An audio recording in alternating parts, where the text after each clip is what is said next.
Hello साथियों, नमस्कार। Narayan study education में आप सभी का स्वागत है। और बता दूं साथियों कि 2024 बीए फर्स्ट ईयर, क्या साथियों, बीए फर्स्ट ईयर 2024 का जो पेपर हुआ था,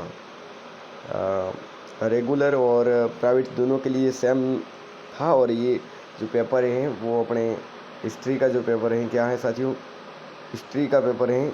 और बता दो साथियों कि कई साथी को लगता है कि क्या कैसा उत्तर था। हमारा प्रश्न हमने लिखा, जो हमने उत्तर दिया वो राइट था, गलत था, ऐसे कई डाउट थे। तो इसका सलूशन करने के लिए मैंने इनका वीडियो मैंने सोचा बना लेता हूँ। तो साथियों 2024 का बीए फर्स्ट ईयर का जो पेपर है, और आपको बता दूं कि ये फर्स्ट सेमेस्टर का है। अब सेमेस्टर प्रणाली हो गई है, ये फर्स्ट सेमेस्टर का जो पेपर है, क्या साथियों, फर्स्ट सेमेस्टर का जो पेपर है, ध्यान रखना, BA first year first semester regular और प्राइवेट दोनों के लिए हैं। और सब्जेक्ट अपनी हिस्टोरी हैं। सबसे पहले भाग अ की चर्चा करते हैं। काफ़ी साथियों को भाग अ की बहुत लगता है कि कैसा प्रश्न था, मतलब उनको जो उन्होंने उत्तर लिखा वो सही था, गलत था, उनको काफ़ी मतलब सोचना विचारना पड़ता है कि यार क्या सही मैंने लिखा, गलत लिखा। इसलिए मैंने वीडियो बनाना। तो चलिए, जो भाग हैं उसमें 10 प्रश्न हैं कुल, और सब 2 प्रश्न हैं, दोनों मतलब 2 अंक के प्रश्न हैं। और मिनिमम 30 से 40 शब्दों में आपको लिखना होता है, उत्तर देना होता है इस प्रश्नों का। चलिए बैठते हैं, इस प्रश्नों की चर्चा करते हैं कि कैसा पेपर का लेवल था और क्या कैसे प्रश्न थे। तो सबसे पहले साथियों देखते हैं जो भाग ब है, उस ब में क्या है, कुल 5 प्रश्न हैं। कितने प्रश्न हैं? कुल 5 प्रश्न हैं। 500 शब्द में उत्तर देने का होता है। तो देखें साथियों, सबसे पहले अपने सामने न्यू मिसमेटिक्स से आप क्या समझते हैं। काफ़ी साथी इसमें मतलब काफ़ी साथियों को ये नहीं आ रहा था कि न्यू मिसमेटिक्स क्या था। तो इनका सीधा और सही अर्थ है कि न्यू मिसमेटिक्स का अर्थ है मुद्रा शास्त्र का अध्ययन। क्या साथियों, मुद्रा शास्त्र का अध्ययन जो हमारे इतिहास के स्रोतों के लिए बहुत उपयोगी है। तो न्यू मिसमेटिक्स का अर्थ हो जाता है मुद्रा शास्त्र। क्या साथियों, मुद्रा शास्त्र, न्यू मिसमेटिक्स का अर्थ है मुद्रा शास्त्र। इसके पश्चात दूसरा जो क्वेश्चन पूछा है कि महापाषाणकालीन विशेषताएं बताइए। तो इनमें कई साथियों ने गलत लिख दिया। उन्होंने प्रश्न अच्छी तरह से समझ में नहीं आया, और उन्होंने क्या लिख दिया, मध्य पाषाणकालीन का उत्तर लिख दिया। इनमें पूछा क्या है, सबसे पहले ये चीज़ इम्पोर्टेंट है कि जो प्रश्न को हमें देखना होता है, प्रश्न अटेंड करने से पहले हमें प्रश्नों को देखना होता है। कई बार हड़बड़ाहट में कि टाइम रहेगा नहीं रहेगा, और इन प्रश्नों में टाइम वेस्ट हो जाएगा, ऐसी अवस्था में फटाफट हम सोचने नहीं रहते, फटाफट उत्तर लिख देते हैं। तो कई साथियों ने सोचा कि मध्य पाषाणकालीन का लिख दिया, परंतु जो कि इनमें पूछा गया है कि महापाषाणकालीन की किन्हीं 2 विशेषता। तो एक तो इनमें लिखना है कि भाई इस काल में पत्थरों के साथ साथ लोहे का प्रयोग होने लगा था। दूसरी, इस काल में महापाषाणिक से महापाषाण बनने लगे थे। ऐसी कई विशेषता है जिनमें से आपने जो भी लिखा हुआ उनके आधार पर 2 अंक दे दिए जाएंगे। इसके नेक्स्ट जो क्वेश्चन है, हड़प्पा के किन्हीं 2 केंद्रों के नाम बताइए। कोई 2 बताना था, तो इनमें से लोथल लिख सकते हैं, धोलावीरा लिख सकते हैं, ऐसे कई स्थान हैं, उनका हम नाम दे सकते हैं, कालीबंगा है। तो उनमें से कोई 2 का हमें नाम लिखना था। नेक्स्ट वाले, वेद क्या है। बहुत सिंपल क्वेश्चन है, लगभग सभी को ये प्रश्न आता होगा कि वेद क्या है। तो उनमें लिखना होता था कि वेद आर्यों का प्राचीनतम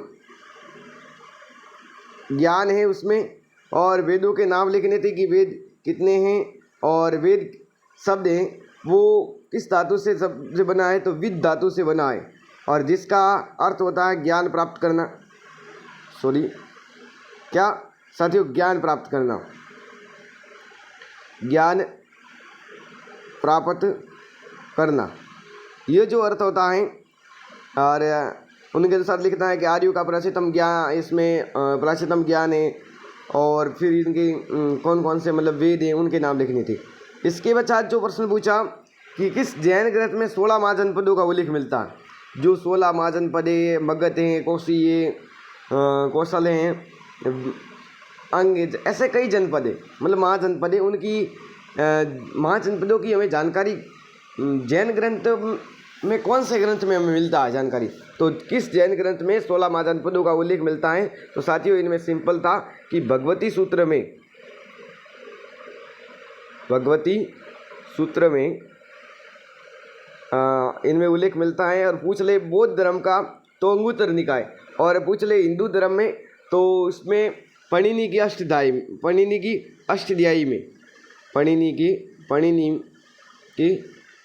में। तो ये जो इनमें पूछा हमें कि किस जैन ग्रंथ में, तो इसमें लिखना भगवती सूत्र। इसके बाद जो छठा क्वेश्चन पूछा है साथियों कि श्रीलंका में बौद्ध धर्म के प्रचार के लिए श्रीलंका में बौद्ध धर्म का प्रचार किसने किया। जो श्रीलंका है उसमें बौद्ध धर्म का प्रचार किसने किया। तो ये प्रश्न थोड़े साथी कंफ्यूज हो गए। कई साथियों ने लिखा अशोक ने प्रचार किया, कई ने साथियों ने लिखना कोई और कुछ और। तो इसमें दो ही प्रचारक थे। एक तो थे सबसे पहले महेंद्र, क्या साथियों, महेंद्र, और दूसरा जो बंदा था उनकी पुत्री थी संघमित्रा। इन्होंने श्रीलंका में बौद्ध धर्म का प्रचार किया था और ये अशोक के द्वारा भेजे गए थे बौद्ध प्रचारक। इसके बाद स्तूप से क्या समझते हैं, बहुत सिंपल और अच्छा ही क्वेश्चन था। स्तूप से आप क्या समझते हैं, तो शानदार क्वेश्चन था स्तूप से। तो स्तूप में लिखना है कि स्तूप में महात्मा बुद्ध एवं बोधिसत्व की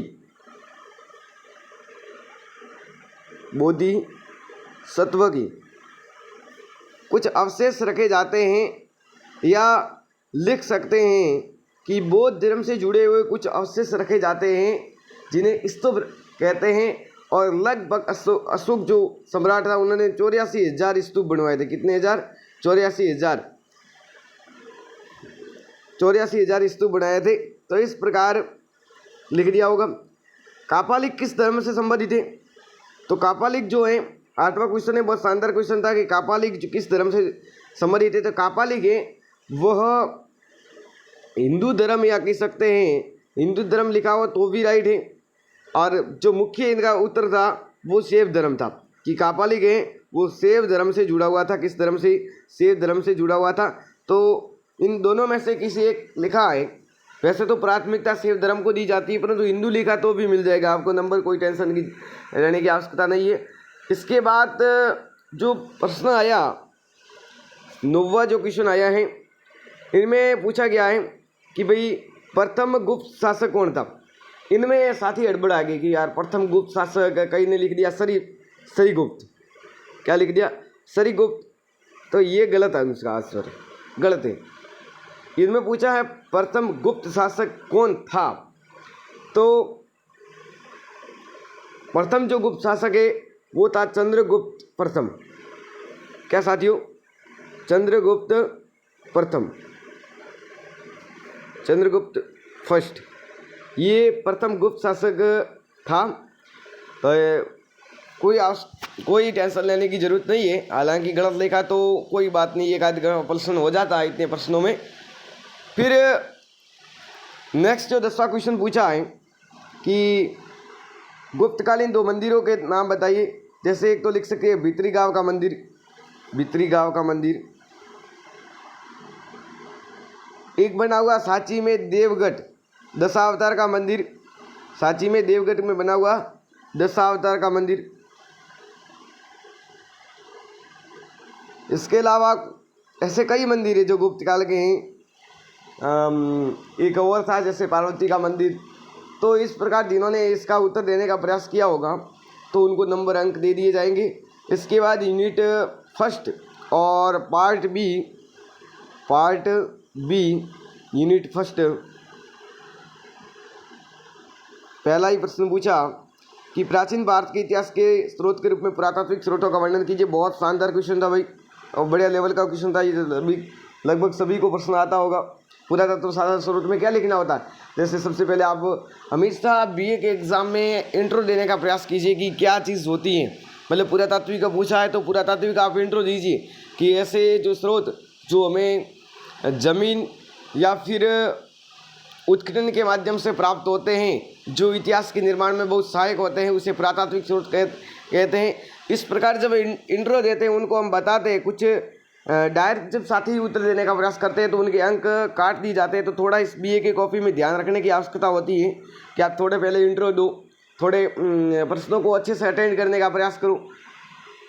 फिर इसमें क्या क्या आएगा, जैसे अभिलेख है, अभिलेख, सिक्के, मुहूरे और कलाकृति है, मूर्ति कला है, चित्रकला है, ये सारी चीज़ें पुरातात्विक स्रोतों के अंतर्गत रखी जाती हैं। तो उनमें अच्छे से जिन्होंने व्याख्या की है तो उनको लगभग वैसे तो बीए की कॉपी में पूरे अंक तो दिए नहीं जाते हैं। तो जैसा उन्होंने लिखा होगा तो उनको 7, 8 मिनिमम अरे मैक्सिमम 9 तक मिल जाते हैं प्रश्न, मतलब उत्तर। और जिस आधार पर लिखा उनको अंक दे दिए जाते हैं 4, 5। जिन्होंने थोड़ा बहुत सही लिखा है, थोड़ा गलत लिखा है, जैसे बना के कुछ लिखा है तो उनको 4, 5 अंक दे दिए जाते हैं। और बीए की कॉपी में क्या होता है कि ज़्यादातर लिखना होता है। अब वो हमारा जो लेवल था 12th का जो लेवल था, 12वीं का जो लेवल था वो अब हट गया। अब हम कंपटीशन की इस दौर में आ गए। अब थोड़ा लेवल चेंज हो गया अपना, और लेवल चेंज होते ही प्रश्नों का लेवल भी अलग हो जाता है। तो इनमें जो थोड़ा मतलब कॉपी का जो लेवल होता है, प्रश्नों का जो लेवल होता है वो थोड़ा बढ़ जाता है। तो इस प्रकार होता है। जैसे अपने 12th में कॉपी में अपन तो क्या करते थे कि इसमें 500 शब्दों का उत्तर दिया तो उस 12th की कॉपी में लगभग मिनिमम अपने को जो बड़ा क्वेश्चन होता है, लगभग 4-5 नंबर का जो क्वेश्चन होता है, उनमें 150 और 200 के बीच जो अपने उत्तर देने का होता है। तो उनमें 1.5-2 कॉपी भरते हैं, मतलब 2 पेज भरते हैं तो अपना उत्तर बन जाता है। परंतु अब बीए की कॉपी में थोड़ा ज़्यादा एक्स्ट्रा 500 शब्दों में उत्तर देने का होता है। कितने शब्दों में, मिनिमम 500 शब्दों में उत्तर देना होता है। तो थोड़ा लेवल इनका बढ़ जाता है, तो वो ध्यान रखिएगा तो साथी। इसके बाद मध्य पाषाण संस्कृति का टिप्पणी लिखी। भाई मध्य पाषाण की खोज कब हुई थी, क्या हुआ था। सबसे पहले लगभग 1866 में उनकी खोज की थी कार्लाइल ने। तो इस प्रकार उनके बारे में बताना था। छोटे छोटे उपकरण मिले जिसे माइग्रोलिथ कहते हैं। ऐसी जो चीज़ें इसमें बताना, सारा वर्णन करना था कि किस जगह से क्या उपकरण मिले, कौन से उपकरण मिले, क्या उपकरण मिले, उन सारी चीज़ों के बारे में बताना ना। इसके बचात यूनिट दूसरी या यूनिट सेकंड कह सकते हैं, यूनिट सेकंड, उनमें प्रश्न पूछा था हड़प्पा के धार्मिक जीवन के बारे में परिचय दीजिए। अब क्या परिचय लिखना, साथी कंफ्यूज लगे क्या लिखना है। तो देखो, हड़प्पा जो वासी थे अग्नि की पूजा करते थे, अपने वृक्षों की पूजा करते थे, ये धार्मिक चीज़ों के अंतर्गत आता है। वे बेलों की पूजा करते थे, वे पशु पक्षियों की पूजा करते थे, वे जल को अधिक महत्व देते थे, वे अग्नि पूजा करते थे, वे शाकाहार उपासना करते थे। इस प्रकार जिन्होंने उत्तर बड़ा मतलब जिसने इस प्रकार उत्तर देने का प्रयास किया है तो उनको लगभग 8-9 नंबर मिल जाएंगे। अच्छे से लिखे आए हैं भाई। इसमें राइटिंग का ज़्यादा रोल होता है साथियों। क्या साथियों, राइटिंग का ज़्यादा रोल रहता है। जिन्होंने अच्छी राइटिंग लिखी है उनके अनुसार उनको नंबर दे दी जाएंगे। इसके बाद ऋग्वेद काल की समाज कैसी थी। जैसे समाज में बताना कि भाई उनके परिवार थे वो संयुक्त परिवार हुआ करते थे और स्त्रियों की काफ़ी दशा अच्छी थी, उनको धार्मिक सब चीज़ें इसमें लिखे होंगे। समाज में क्या आता है, जो समाज से जुड़ी हुई चीज़ें, वर्ण व्यवस्था प्रचलित थी, वो धर्म पर आधारित मतलब कर्म पर आधारित थी, श्रम पर आधारित थी। और वर्ण व्यवस्था में लचीलापन था, उनमें तरह तरह अपना व्यवसाय बदल सकते थे। अगर क्षत्रिय हैं तो वो शूद्र में जा सकता है, शूद्र है तो वो ब्राह्मण की स्थिति में आ सकता है। इस प्रकार ऋग्वेद काल की जो स्थितियाँ थी उनके बारे में लिखना है। और नेक्स्ट जो यूनिट 3, यूनिट जो तीसरी है, क्या साथियों, थर्ड जो यूनिट है उनमें अशोक के दम के बारे में। ये सभी लगभग सभी साथियों को आ रहा होगा। अशोक ने धम्मा मात्रों की नियुक्ति की। धम्म का कैसा स्वरूप था, जैसे कोई कह रहा है राज धर्म था अशोक का, कोई कहता है सार्वभौमिक धर्म था। अशोक के धर्म के बारे में बताना है कि भाई नैतिक गुणों का आदर करता था, हिंसा के बारे में बताया गया। इन सारी चीज़ों के बारे में हमें डिटेल से देना होता है। तो इसके बाद जो गुप्तकालीन नेक्स्ट जो क्वेश्चन पूछा है कि गुप्तकालीन प्रशासनिक व्यवस्था के बारे में बताइए। तो ये जो क्वेश्चन था अच्छा लिखा होगा, व्यवस्थित लिखा होगा, और मैं आशा करता हूँ बहुत अच्छा क्वेश्चन आएगा। और इस प्रकार ये अपना हो गया कंप्लीट। तो ये था अपने बीए फर्स्ट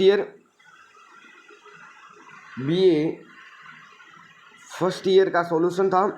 और आप इस आधार पर देख सकते हैं कि अपने कितने प्रश्न राइट हो रहे हैं, कितने कहाँ अपनी गलतियाँ रही हैं उनको। अब जो सेकंड सेमेस्टर होगा, क्या सर, जो सेकंड सेमेस्टर होगा उनमें अब सुधारने का प्रयास करेंगे। जो सेकंड सेमेस्टर होगा उनमें सुधारने का हम प्रयास करेंगे। जो इस क्या होता है कि हम पहली बीए की परीक्षा देते हैं, मतलब एग्ज़ाम देते हैं, तो उसमें गलतियाँ हो जाती हैं। तो कोई बात नहीं, टेंशन की आवश्यकता नहीं है। जो भी लिखा होगा अच्छा लिखा होगा, और अंक आपको जैसा लिखा है ऐसे अंक मिल जाएगा, ज़्यादा टेंशन ना लीजिएगा। धन्यवाद साथियों। आप पहली बार चैनल पर आए हैं तो इनको सब्सक्राइब करें, लाइक करें और शेयर करें ज़्यादा से ज़्यादा, और अपने साथियों को शेयर करें जिससे उनको भी लाभ मिले, उनको भी सहायता मिले कि अपनी कैसी कॉपी में उत्तर लिखा है। धन्यवाद साथियों।